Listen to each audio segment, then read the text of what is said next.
কোনো কিছু কাজ আদায় করার পর তাকে ছুঁড়ে ফেলে দেয়া, তেমনি ছাত্রলীগের সাথে তার ক্ষমতার দ্বন্দ্ব, নেতৃত্বের দ্বন্দ্ব, এইসবের কারণে আলটিমেটলি তাকে ফ্রেম করে ইমরান এই সরকারকে কিক আউট করে দেয়। বাংলাদেশ হয়ে যাচ্ছে, বাংলাদেশ আফগানিস্তান হয়ে যাচ্ছে, এগুলো হচ্ছে সব ভারতের বর্ণনা, ভারতের ন্যারেটিভ, নতুন ন্যারেটিভ। এবং এই ন্যারেটিভ অনুযায়ী আমাদের দেশের কিছু দালাল মিডিয়া এবং কিছু বিক্রি হয়ে যাওয়া ভারতীয় এজেন্ডা একটার পর একটা ওরা ট্রাই করে আসতেছিল। এই যে রিসেন্টলি একটা হলো, দেখেন তাদের মিডিয়া মিস ইনফরমেশন, মিডিয়া সন্ত্রাস চালাচ্ছে, দিনের বেলায় ওরা গাঁজাখুরি গল্প দিয়ে আমাদের সেনাবাহিনীকে বিতর্কিত করতেছে। দেখেন দুনিয়াতে যে কোনো বিপ্লব, যে কোনো সংগ্রাম, যে কোনো যুদ্ধ সফলতার পর তার একটা কাউন্টার বিপ্লব ঘটার সম্ভাবনা সবসময় থেকে যায়, এবং পতিত যে সরকার থাকে তারা চেষ্টা করে যে ওই বিপ্লবটাকে ব্যর্থ করার জন্য এবং একটা প্রতি বিপ্লব ঘটানোর জন্য। আমাদের দেশে বিগত দশকে যে কয়টা আন্দোলন হয়েছে তার ভিতরে গণজাগরণ মঞ্চ হচ্ছে সবচেয়ে বেশি আলোচিত, সমালোচিত এবং বিতর্কিত। এবং নিজাম যেটা ভেরি রাইটলি পয়েন্টেড আউট, এবং এই গণজাগরণ মঞ্চ সংগঠিত হয়েছিল পুরোপুরি ফ্যাসিবাদের সহযোগিতায়, এটা ভাইস ভার্সা।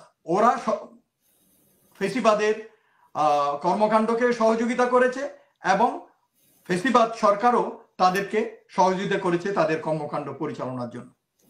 আর এখানে আমি একটা জিনিস বলতে চাই যে দেখেন, বিদেশি গোয়েন্দা সংস্থারা কোথাও কাজ করার সময়, আমি আর পিছে না গিয়ে আপনার প্রশ্নে যেতে চাচ্ছি, প্রশ্নের উত্তরে।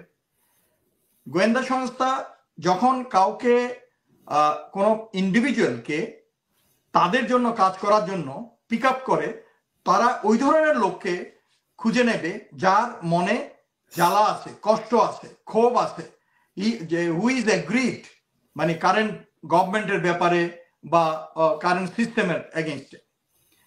আর এই গণজাগরণ মঞ্চ আপনারা জানেন যে 5ই ফেব্রুয়ারি 2013 সালে প্রতিষ্ঠিত হয়, এবং ইমরান এই সরকার ডাক্তার পরে যাকে লাথি মেরে খেদাই দিছে হাসিনা, কারণ হাসিনার স্বভাব ছিল ওরকম, কারো কাছ থেকে কোনো কিছু কাজ আদায় করার পর তাকে ছুঁড়ে ফেলে দেয়া, তেমনি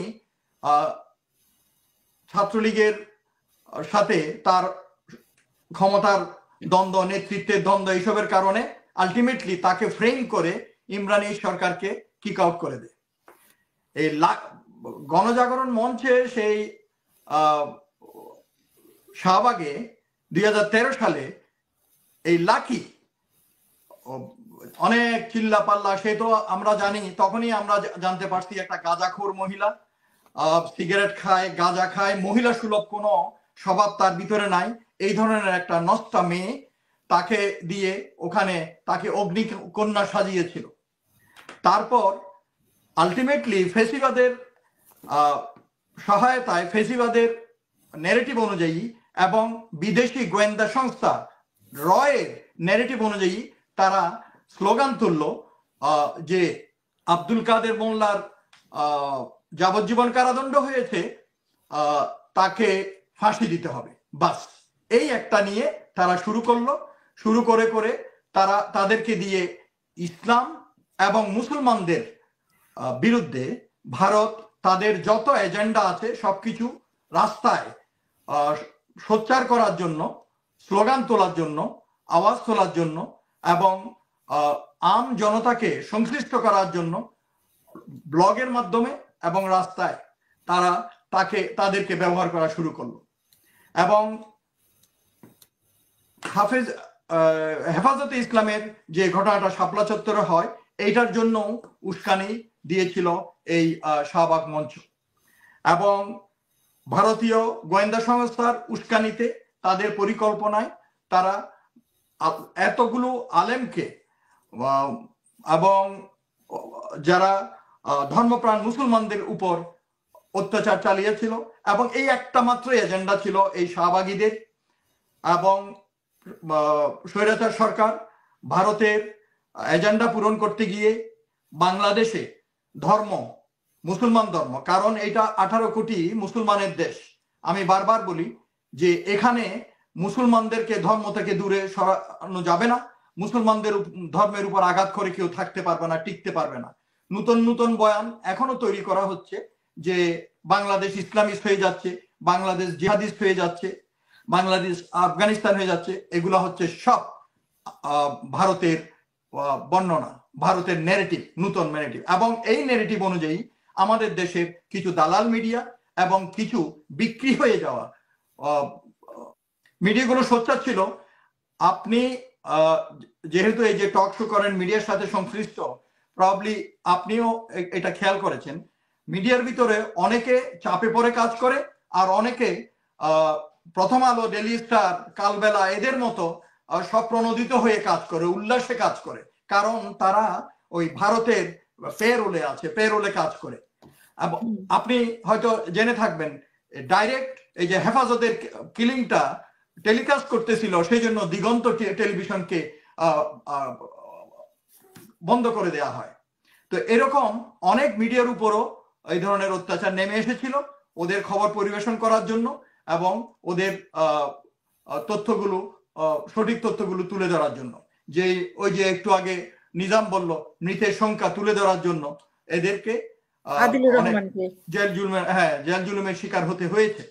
তো কিন্তু আমার কথা হচ্ছে যে যেগুলো ওদের নিজস্ব দালাল মিডিয়া, কেনা মিডিয়া, তারা কিন্তু ওদের সাথে সহযোগিতা করছে এবং এদের এজেন্ডাতে ছিল। শুধু এটা তো নয়, এটা তো নয়, এই যে আয়নাগর বলেন, তারপরে যত এই যে খুন গুম এবং অত্যাচার হয়েছে সবগুলো পিছনেই তো এই যে হেলিকপ্টার থেকে গুলি করে মারছে 24-এর সময়, আমাদের এই যে ছেলেদের কলজা ঝাঁঝা করে দিল, সাইদিকে চিকিৎসার নামে মেরে ফেলা হলো হসপিটালেকে, তারপরে আয়নাগর বানিয়ে অনেক নিরপরাধ লোককে রাজনৈতিক হিংসা, প্রতিহিংসা চরিতার্থ করার জন্য দিনের পর দিন তারা গুম করে রেখেছে এবং অনেককে মেরে ফেলেছে।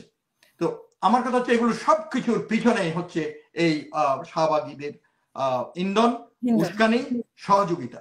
শাহবাগীদের কেন যে লাখি এখনো রাস্তায় ঘুরে বেড়াচ্ছে আমি তো বুঝছি না, তার তো জেলে থাকার কথা। আমাদের দেশে আপনারা দেখবেন ছাগলের 3 নম্বর বাচ্চা কতগুলো পলিটিক্যাল পার্টি আছে, আর এগুলো হচ্ছে ওই বাম রাজনৈতিক দল যেগুলো আছে। তারা দেখবেন, তারা কিন্তু এই যে আপনি যদি খেয়াল করেন দেখবেন বিগত 15-16 বছর শেখ হাসিনার সাথে 100% সহযোগিতা করে আসছে। আবার এখন তারা ছোট ছোট দাবি নিয়ে, এই যে মৎস্যজীবী কি নিয়ে বাইর হয়েছে, দর্শকদের বিচারের দাবিতে বের হয়েছে, আর কিন্তু তাদের মাথায় এজেন্ডা ছিল টু ক্রিয়েট এ সিন, পুলিশকে মারবে, আলোচনার বিষয়বস্তু তৈরি করবে, জনগণের মাঝে একটা অস্থিরতা এবং অনিশ্চয়তা সৃষ্টি করবে, আমাদের দেশে সরকারের উপর একটা চাপ সৃষ্টি করবে। এই ধরনের এগুলো হচ্ছে সব ভারতীয় এজেন্ডা, একটার পর একটা ওরা ট্রাই করে আসতেছিল। এই যে রিসেন্টলি একটা হলো, দেখেন তাদের মিডিয়া মিস ইনফরমেশন, মিডিয়া সন্ত্রাস চালাচ্ছে, দিনের বেলায় ওরা গাঁজাখুরি গল্প দিয়ে আমাদের সেনাবাহিনীকে বিতর্কিত করতেছে, সমালোচিত করতেছে, আমাদের দেশপ্রেমিক সেনাবাহিনীকে। একটা কথা, সেনাবাহিনীকে এইভাবে সমালোচনা করতে আমরা সবাই শরীক হওয়া উচিত না। একটা মিথ্যা খবর আমরা পাইলাম, সবাই এটা শেয়ার করে দিলাম। আমাদের জাতীয় সেনাবাহিনী জাতির গর্ব এবং জাতির ক্রান্তিকালে সব সময় জনগণের পাশেই দাঁড়িয়েছে। তো আমি যে জিনিসটা বলতেছিলাম যে হেফাজতের হত্যা বলেন, ওই স্বৈরাচারের সময় যত ধরনের অন্যায়, অত্যাচার, জুলুম, নিপীড়ন সবকিছু সহযোগী ছিল এই শাহবাগী মঞ্চ। কাজে শাহবাগী মঞ্চের সাথে যারা জড়িত তাদেরকে আইনের আওতায় এনে তাদের নামে মামলা দিয়ে, আপনি হয়তো বলবেন দেখেন গিয়ে তার নামে কোনো মামলা কেউ দেয়নি, সেই জন্য সে ঘুরে বেরিয়েছে, সে এখনো রাস্তায় মিছিল নিয়ে বের হওয়ার সাহস পায়, লাখির কথা বলতেছি। তো এমনি ভাবে স্বৈরাচারের সময় আমরা শুধু অমুককে অ্যারেস্ট কর না কেন, অমুককে বিচার আওতায় নেন বললে তো হবে না, আইনগতভাবে যেতে হবে, পদ্ধতি অনুযায়ী যেতে হবে, এদের নামে মামলা দিতে হবে, সঠিক মামলা দিতে হবে এবং আইনের আওতায় এনে তাদেরকে শাস্তির কাঠগড়ায় দাঁড় করাতে হবে। অসংখ্য ধন্যবাদ।